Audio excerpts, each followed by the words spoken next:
The year is 1985. I want you to imagine a time when America felt besieged, its industrial might collapsing under a tidal wave of foreign imports. The enemy was clear: Japan. Japanese cars were everywhere. Japanese electronics dominated our homes. The trade deficit was staggering. So America gathered its allies, Germany, France, and the UK, in New York City, and the result was the Plaza Accord. Japan, our ally, our economic miracle, was strong-armed into agreeing to a coordinated devaluation of the dollar against the yen. This forced rapid appreciation of the yen destroyed Japan's export competitiveness. The result?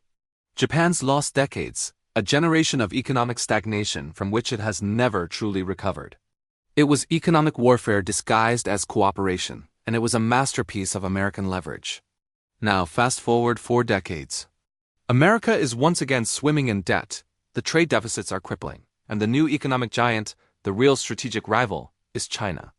The temptation in Washington, D.C. is palpable. I know the playbook is sitting on some desk right now. The hope is to gather the West, point the gun at Beijing, and demand a Plaza Accord for the Chinese yuan. But I am here to tell you unequivocally, based on my time living in the Far East and my study of its political economy, it won't work. This is not 1985, and China is not Japan.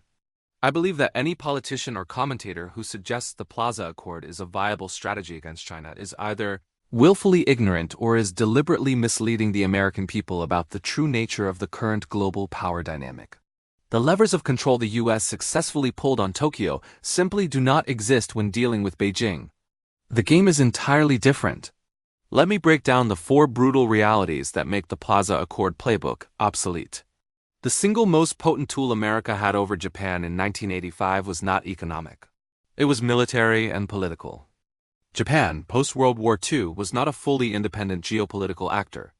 It operated under the U.S. security umbrella, defined by the U.S.-Japan Security Treaty. It was, and remains, dependent on the U.S. military for its core defense. Accepting the Plaza Accord was, essentially, the price of admission for continued security and stability in the U.S.-led global order.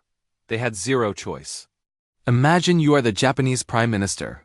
Your American protector tells you to revalue your currency or face the consequences that could imply a withdrawal of military guarantees against regional threats. You surrender. I call this the military straitjacket.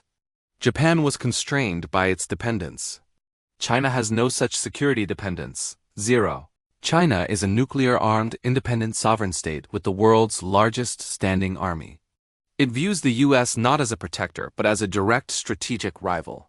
When the U.S. threatens economic coercion, China's leaders do not have to look over their shoulder and worry about who will defend them.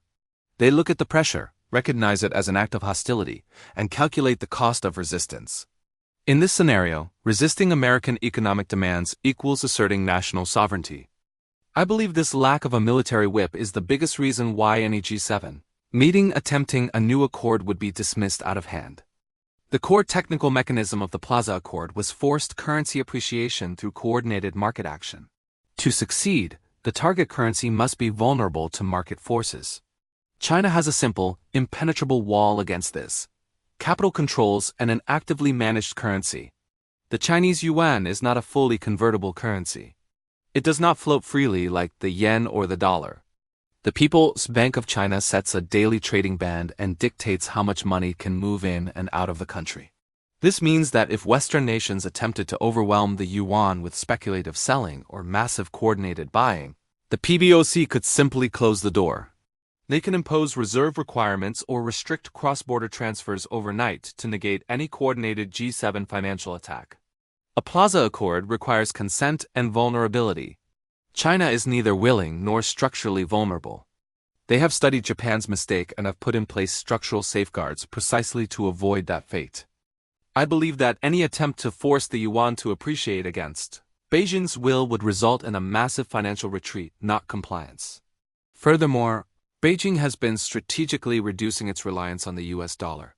It has been aggressively accumulating gold and transacting more trade in yuan, especially with Global South partners. This is a deliberate, long-term move toward de-dollarization, designed to prevent the U.S. from weaponizing the dollar system against China, as it has done against other nations. And in 1985, Japan was absolutely hooked on the U.S. consumer market.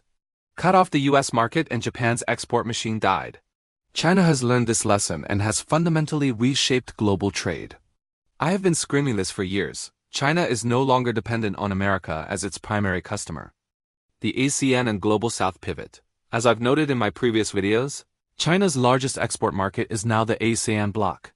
They have built vast, resilient trade and infrastructure links through the Belt and Road Initiative, BRI.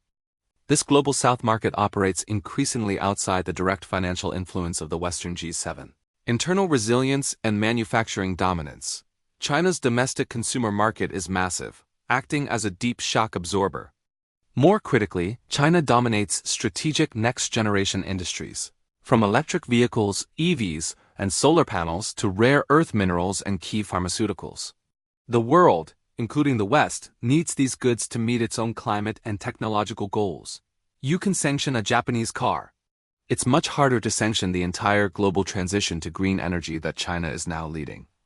To punish China economically today requires the US to inflict massive damage on its own economy and the economies of its allies, who are deeply dependent on the China-centric supply chain for everything from basic electronics to advanced battery components. This is no longer a game of one-sided coercion. It's a mutually assured economic damage scenario. Finally, the difference between 1985 and today boils down to political will and asymmetrical dependency. In 1985, Japan and the US were allies in a shared war against communism, with deep trust. Today, the US and China are engaged in a systemic long-term geopolitical contest defined by rivalry. Mutual financial destruction. The US still relies on China's massive holdings of US Treasury bonds.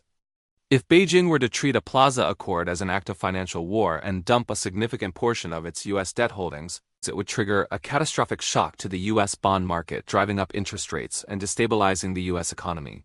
China possesses a powerful defensive lever that Japan never held.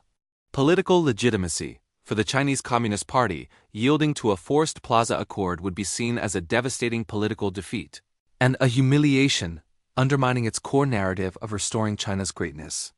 The CCP would endure short-term economic pain and double down on domestic growth rather than accept foreign dictates. They are betting, correctly in my opinion, that the fractured, short-sighted political systems of the West will fail before their centralized long-term planning system does. The failure of the Plaza Accord analogy is the failure of the American elite to recognize the shift from a unipolar world in 1985 to a multipolar world of today. The era when America could simply demand compliance from a strategic rival is over. China will not sign on the dotted line. They will not choose economic catastrophe to spare the American ego.